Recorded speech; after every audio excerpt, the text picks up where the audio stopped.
Awesome. Okay, so we're going to bring out some of the cast members. So in no particular order, I'll have Bryce Pinkham come up. He is a Tony nominee for his role of Monty Navarro. He kills everybody. Lisa O'Hare, she's Sabella. She seduces young Monty here. And then probably one of Greg Jackson over here, who is a cover for the lead role of all the Dysquith family members. And he has a very interesting story. I should just start with you since I'm going off on that tangent. So Greg is actually making his Broadway debut tonight. Tomorrow night. Tomorrow night. Excuse me. Tomorrow night. And he is covering... He has the Herculean task of covering for Jefferson Mays, who plays 8 different members of one family. It's an exhausting, crazy role. Tell us how you sort of fell into it. Well, I just auditioned, and I had actually covered. There's a show called 39 Steps, which was I covered all the men in that show, and they were all English characters, and so I think that's what got me into the mix to come in for this, and I was lucky enough to get it. So I've been training, and tomorrow's the night. For those who aren't familiar with the nomenclature, tell us exactly what a standby, tell us exactly what that means. Well, I actually just learned this because I wasn't aware what the difference was, but an understudy is generally someone who's a member of the ensemble who is prepared to step in for someone else if they should get sick or be called away. A standby is generally someone who is only hired to cover a particular role or roles and is not generally performing during that, but is just waiting to go on for those people and is not. That's right, isn't it? Yeah. So you actually go to the theater, like take us through a night when Jefferson is here. I show up at half hour, like with all the other actors, and I just wait until Jefferson makes his last entrance, and then I go home. So you two, tell us a little bit about tell us a little bit about what the show is for those who haven't seen it yet, and then talk about the critical relationship between Monty and, we'll just call you Dysquiths. Sounds good. Well, as was mentioned, our show is called A Gentleman's Guide to Love and Murder, and I play the gentleman who begins the show with a memoir, which becomes this guide that he is giving to the audience. And my character's name is Monty Navarro, and at the very beginning of the show, he learns that he is a distant heir to a great title and an incredible fortune. And that there are only 8 relatives that stand in the way of him inheriting that fortune. And so he sort of begins this quest, somewhat accidentally, really, to remove all 8 of those relatives, all played by one actor. And they are the Dysquith family. And in the middle of all that, he finds himself also caught in a love triangle between a woman who he has grown up with, who's been his soulmate for many a year, Sabella, who informs him early on that she cannot marry him because she needs someone higher up on the social scale, and he meets another woman who is the perfect wife, but knows nothing of his past. Thinks he is, from a high class, and so he's caught between those two, which turns into some delicious scenes between the 3 of them. I think that's a pretty good place to start. And when you guys interact on stage, which you'll be doing for the first time tomorrow night, you're doing quick changes. I mean, you're just like have a crazy Insane. day, and not to make Yes. you scared for tomorrow. No. It's pretty crazy what he does. So how are you looking forward to not having Jefferson there and like starting something new? How is that going to work? It's no, I'm not looking forward to having Jefferson there. He's obviously incredible, and what he's done for this show is without question part of what has gotten it to where we are now. But we were just saying backstage, it's also exciting when somebody new gets a chance to to come on stage with us. It imbues us with new energy. It'll be a different type of show for me because I'll be responding to what Greg is choosing to do in the role, and that's exciting for me purely because it's different. But you're right. That track is a lot of hustle. It's a lot of quick changes backstage. You know, he'll disappear as one character and he'll come back 5 seconds later as another. You know, and there's a whole pit crew backstage that are zipping him out of his costume and zipping him into a new one and throwing a mustache and sideburns on him and a wig and pushing him back out on stage. Yeah, that's definitely a pit crew, and some of the changes are timed down to, I think one of them is 21 seconds. Yeah, is the they're amount fast. of time we have to. Yeah. So in my intro, I mentioned that this is one of the greatest underdog stories of Broadway. Lisa, you've been with the cast since the beginning at the Old Globe, right? Yes, yeah. So tell me what it's been like, because you're making your Broadway debut, and you have a pretty healthy resume from the West End. She's British. You'll find out very soon. So tell me what it's been like over the past year or so taking this. Yeah, show. it's been remarkable to be involved in something from the ground up, I guess. It's been 3 years for me. I started doing the workshop in Hartford, which was very much, book in hand, music stands, just sort of standing there, reading the script, a tiny bit of staging, Jefferson being his remarkable self and running around with just various hats that he would put on.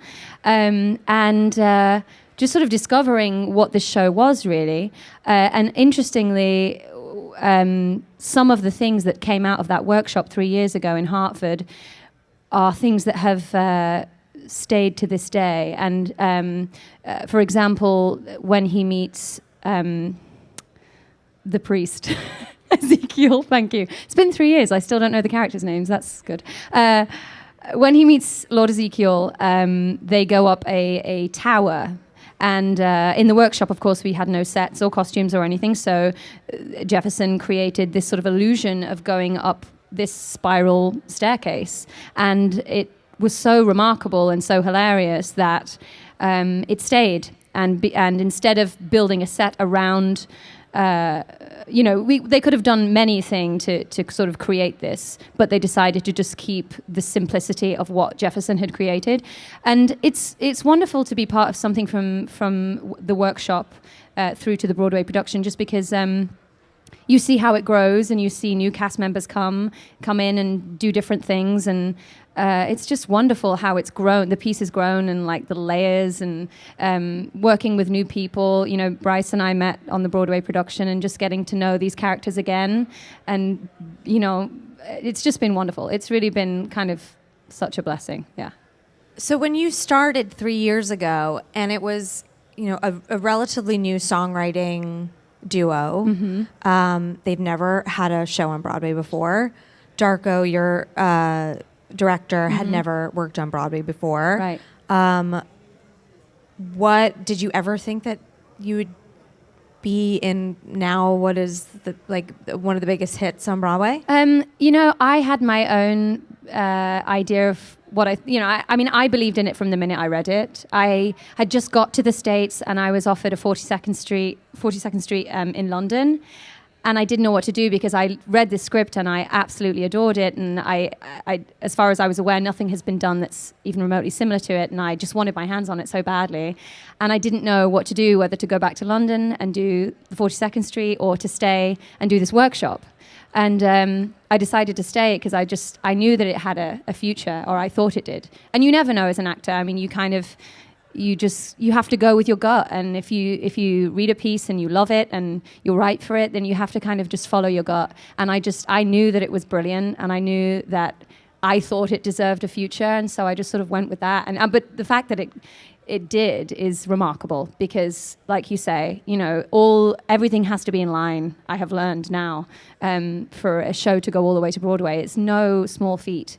Yeah, yeah, for sure, and especially to succeed commercially, because I was actually away this weekend with a bunch of industry people, and we were talking about how crazy it's been for you guys in terms of just speaking commercially, not artistically, because out of the gate, it got some amazing reviews, even when it was in San Diego and then in Hartford and then on Broadway, got some really great reviews. But the box office didn't start out strong. And I don't think I've ever seen a box office turnaround like the one, from the time in April, late April, when the Tony nominations were announced, it started creeping up, and then now you guys have doubled, like over double what you guys were making when you first premiered, which is extraordinary. So, Bryce, do you want to just talk a little bit about, because you've been on Broadway, this is your third time on Broadway, and you've been part of a big commercial production with Ghost, and then you also were a part of Bloody Bloody Andrew Jackson, which also had sort of similar kind of humble roots, if you will. Underdog status, yeah. I mean, I think the part of the reason we're still around is because we have a really smart producing team, and they knew that the odds were stacked against us. We have a title that's hard to remember. There's no movie stars in our cast, and that's nothing against the movie stars who are on Broadway. That's just speaking from a business perspective. That's one way that producers can sell tickets. But we had producers that believed in our show, that believed that if they could get us through, some lean months. Well, Broadway has, traditionally has some lean months around January, February, March until the tourism starts to pick back up. So they knew and believed strongly that if we could make it, we receive the reviews that we did and turn that corner, that we had a good chance to have a renewed interest in our show around award season. I don't think anyone thought it would turn out the way it did, but it also that's the way that the Tony Awards work when they work the best, I think, is when they allow a greater audience to know, here's a great show you should probably come see. And now everybody wants to come see it, and it's great for us because we feel like we're making up for lost time and getting to share the show that we love and we know has been good since we started working on it, with as many people as possible. Speaking of Tonys, you were nominated for a Tony Award for Best Actor in a Musical. What was that like? Take us through the morning of waking up super early and just how did you find out? Yeah, well, for those who don't know, the Tony Award announcements for some ungodly reason happen on a Monday, which is the day off from performing, and they happen at 8:30 in the morning, which I still don't understand why. But I was actually visiting my girlfriend in D.C. She was doing a show there, and so I was in our nation's capital, and we had talked about, are you going to get up? What are you going to do? And I had sort of said, you know what, I'm just going to sleep. It's my day off. I need the rest, and what happens, and we'll learn about it when we wake up. And sure enough, I woke up at 7 a.m. and thought to myself, what are you thinking, you idiots? Either way this goes, you're going to want to be at least conscious for this moment.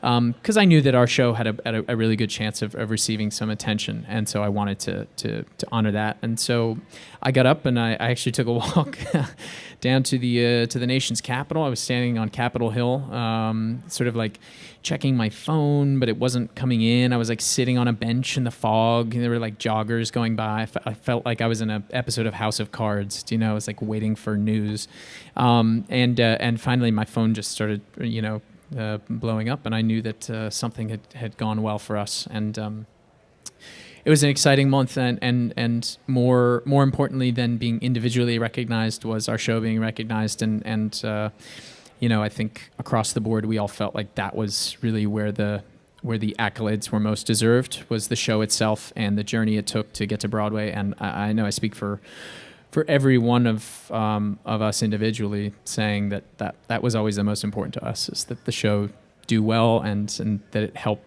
that the Tony Award season helped bring more people to our box office, which it has. Who here has seen it? Okay, so you guys have questions, I'm sure. Putting you on the spot, would anybody like to ask a question? I thought it was a super fun show, but can I ask one question about Mr. Pinkman about Love's Labor Lost, what it was like to do the Shakespeare in the Park? Sure. We saw that last year. It was fabulous. It was fun. Just a general, what was it like, or? I'm sorry. What's it like to perform in the theater in Central Park with the helicopters going around and? Yeah, so explain a little bit of Yeah, what so she's talking the about. question was about a production I did last summer in Central Park. For those of you who don't know, there's a great tradition in New York, Shakespeare in Central Park. Shakespeare in the Park, which is a free Shakespeare offered through the Public Theater in the New York Shakespeare Festival. And I was in a production last summer of Love's Labour's Lost, a musical.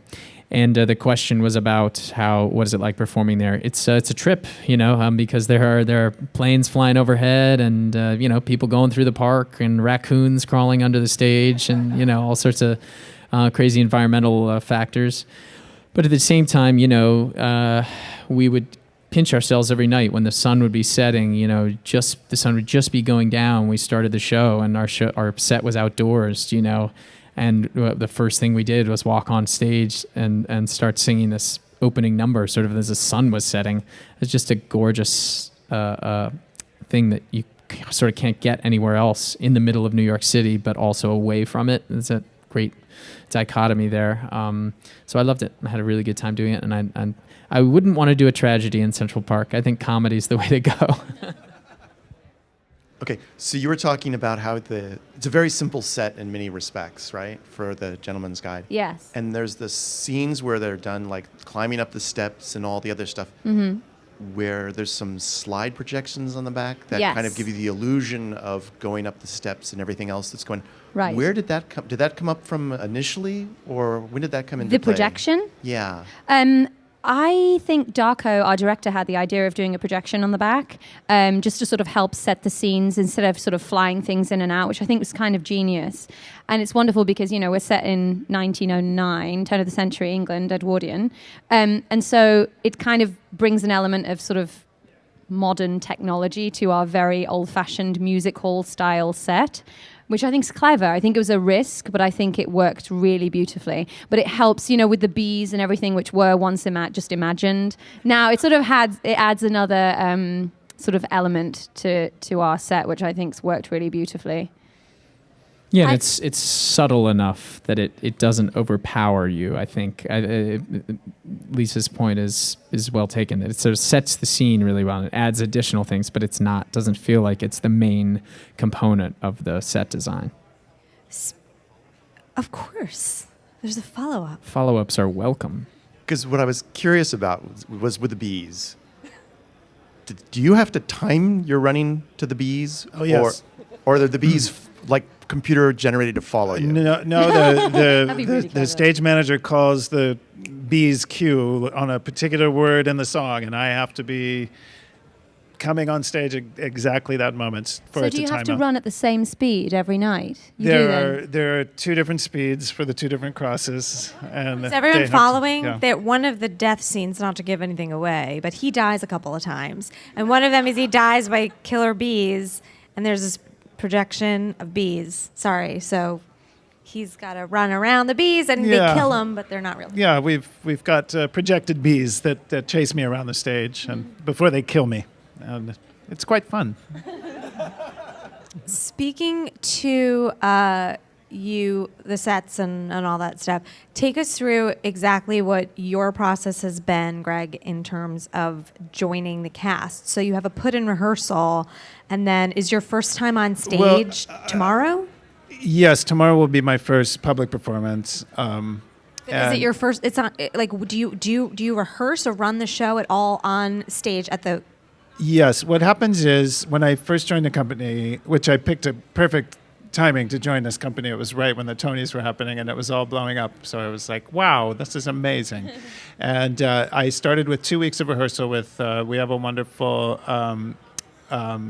understudy for the male ensemble named Mark Ledbetter, who trained me in all of Jefferson's movements. And we had those 2 weeks of rehearsal at a separate location. And then after that, I started having every Friday or every other Friday, pretty much having run-throughs on stage, but not with usually with a few members of the ensemble working on other roles that they also cover in the show. So No lights, no costume.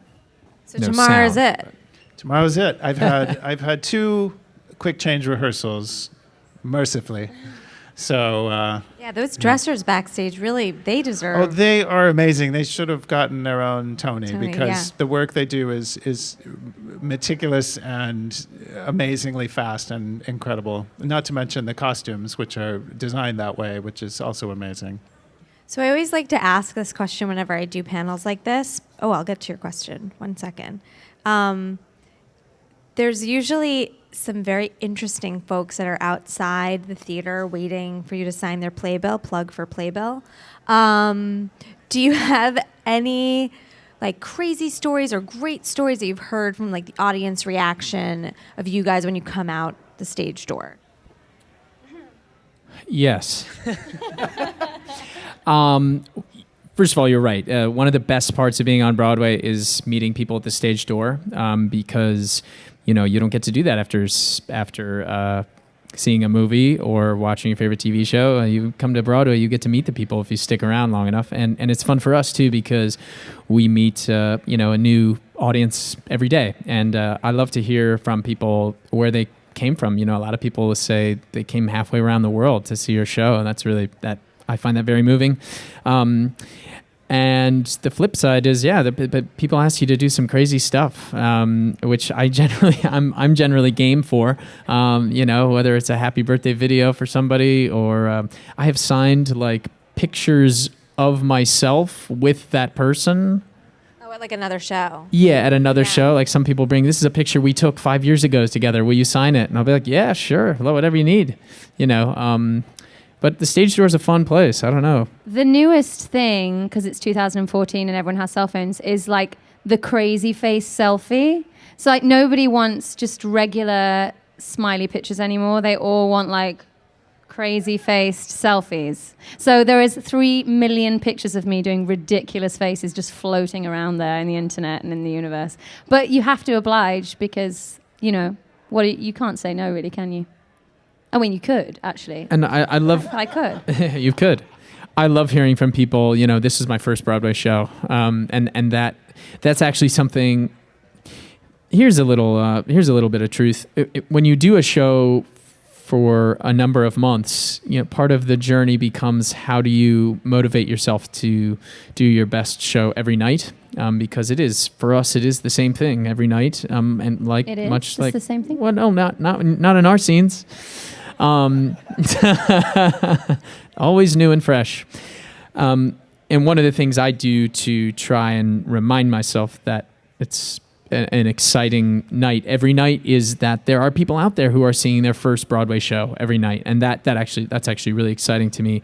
Apart from being in a show that I love to do and that is so fun to perform, that's one of the things I try and remember to get myself motivated to warm up and go out there and do the show for the 400th time or whatever we've done it. What was your first Broadway show, all of you?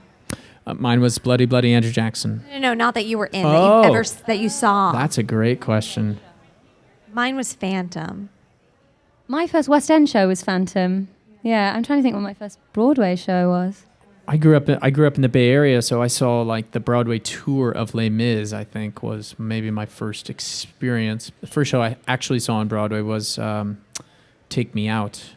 Okay, yeah. I think mine was Damn Yankees. Damn Yankees. Yeah. With who? With B.B. Newirth back in the 90s. Wow. Yeah. Okay. Mine had to be Lisa? fairly recently. Well, not recently, but like, God, that's really bad. I don't remember. But it was when I came to rehearse for My Fair Lady. I did a national tour of My Fair Lady, and I'm sure I must have seen shows when I was rehearsing. I want to say Hair. I think it was Hair. The revival of Hair. Yeah. Awesome. I think it was Hair. Ask Hi, I haven't seen the show yet. Can you talk about the music in the show? Absolutely. The music in the show is part of one of the reasons that I love the show so much. As you'll hopefully hear a little bit of later this afternoon, it has influences that people name across the board, from Gilbert and Sullivan to Mozart to what else? Sondheim. Yeah, it's sort of more classic is the word I always use, because it reminds me of the way musical theater used to be written.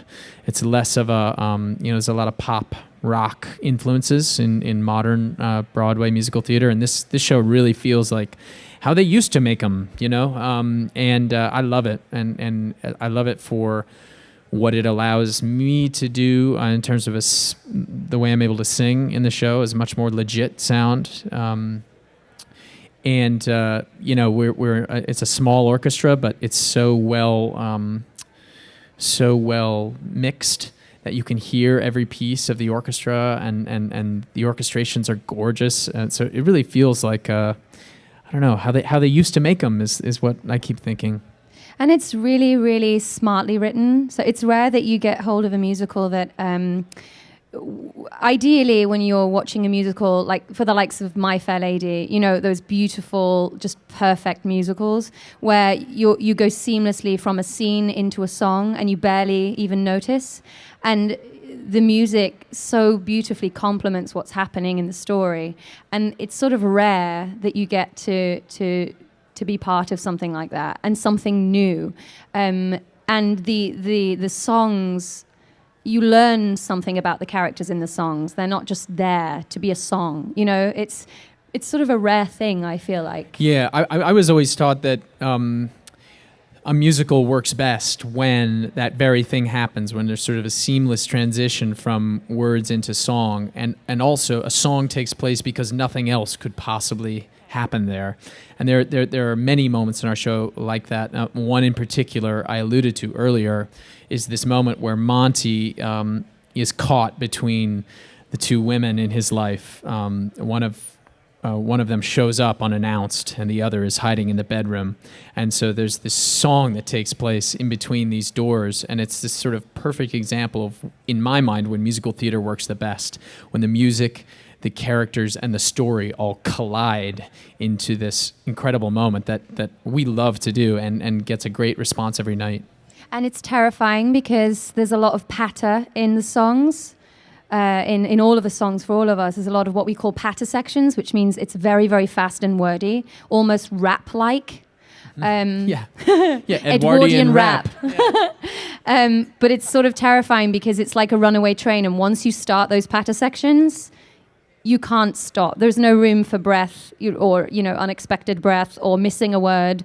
It's sort of a terrifying, exhilarating thing. And it really demands the audience listen pretty closely. I mean, and a lot of the rhymes and the even the words that are used require the audience members to lean forward in their seats and listen. And I think that's enjoyable for me. And anyway. just FYI, the number he's talking about with the door with the two women is worth the price of admission alone. That one number, it's Agreed. Amazing. Yeah, it's amazing. Speaking of patter and all of the craziness that happens in your show, because it's running a mile a minute.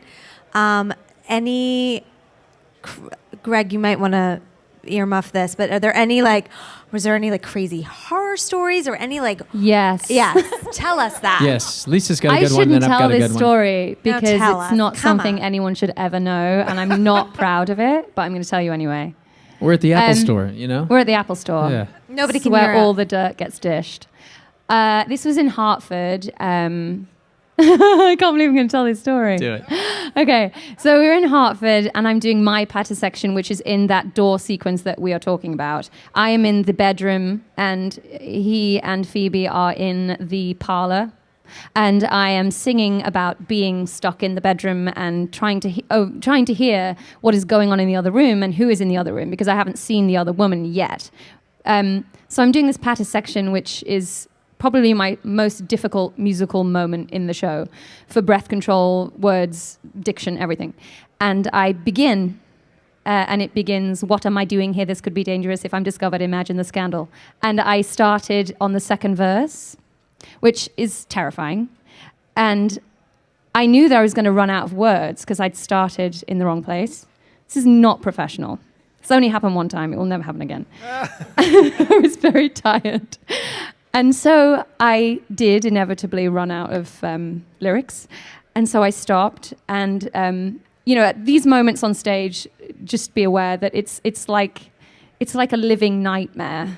Your kneecaps shake. You feel like you're going to vomit. Your palms begin to sweat, and it's pretty much the worst thing you could ever imagine. So I just start sort of monologuing. Not even monologuing, just sort of, somebody's in the other room. I don't know what.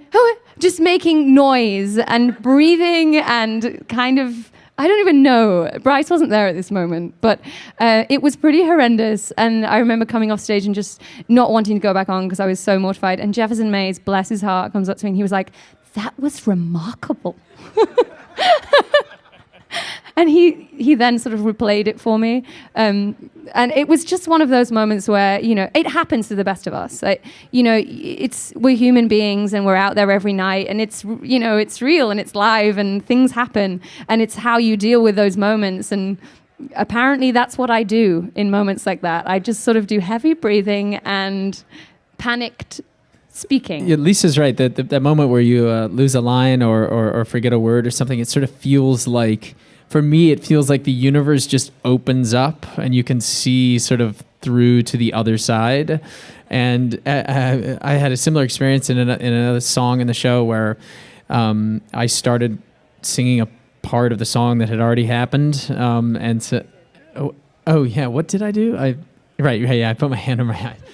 So I think it was Were you hoping to transport yourself out? Yeah, no, it was this Stop, Wait, What. Is the name of the song, and Stop, Wait, What? When I da-da-da-da-da-da-da-da-da-da-da-da-da-da. And so I got to the third verse, and I said, Stop, Wait, What? When I should have said, Stop, Wait, Who? So I said, Stop, Wait, What? And then I just put my hand over my eyes like this. And then I jumped back into the song where it had gotten to. But for me, this moment felt like 1,000 years of just seeing the other side of distant galaxies. When in reality, in the song, it's, 3 seconds or whatever that I was just standing there with my hand over my eyes. The only other fun, somewhat exciting story I'll share is we had a very confused patron come into our theater from another theater that was not meant to be there. And so in the middle of one of the songs you'll see today, we had to stop the show because there was somebody in the back who needed like some medical assistance. And so we all had to leave the stage. And I remember it was the one time that Jefferson and I ever got a rest in the middle of the first act. And he and I, it was in the middle of winter, and he and I went outside of the theater, and in our costumes, we're just standing out there in the snow. And it was such a nice feeling to get a breath of fresh air.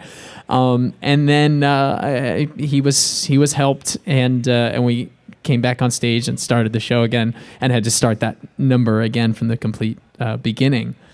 But it was also like a blessing in disguise because we got a nice little refrigerator moment outside. What do you want these people who haven't seen the show to know about the show? What has it meant to you to be in this show? Just some good words of love for the show. Who wants to start? It's hard not to like this show. I think if you come, I'm pretty confident that you'll like it. And I'm very proud of the show for what it represents. All the things we talked about, the music, the ensemble nature of the show, the virtuosity involved in having one actor play 8 different roles. It's original. It's new. There are no movie stars in our cast yet. What?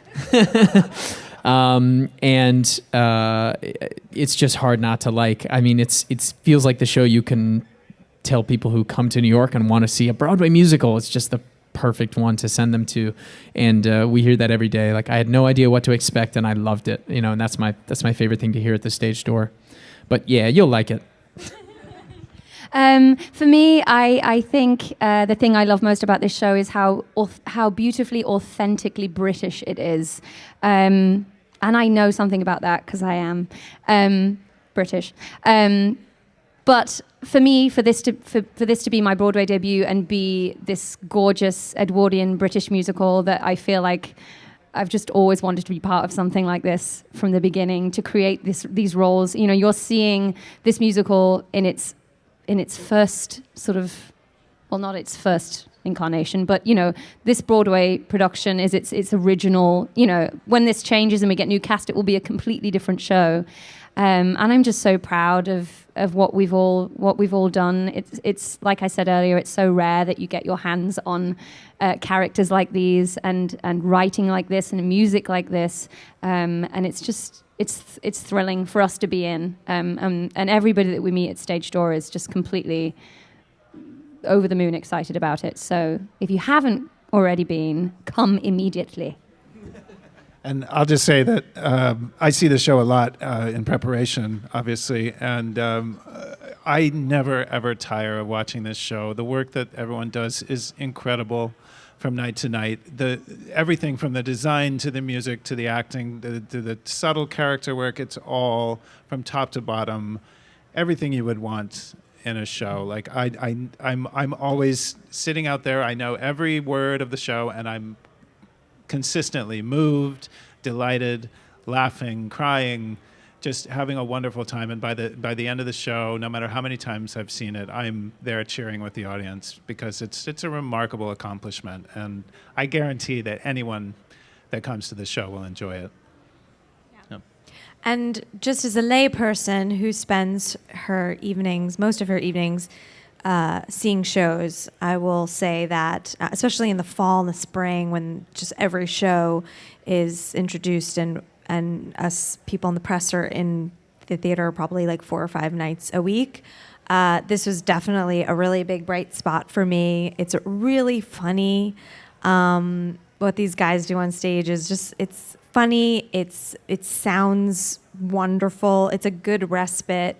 And it's old school, but totally new and fresh. And it's really a delight to be able to see it because I get to see a lot of stuff on Broadway. And this is definitely a good one to go see. So see it if you can get a ticket because they've been doing really well. And thanks for coming. Thank you. Thank you.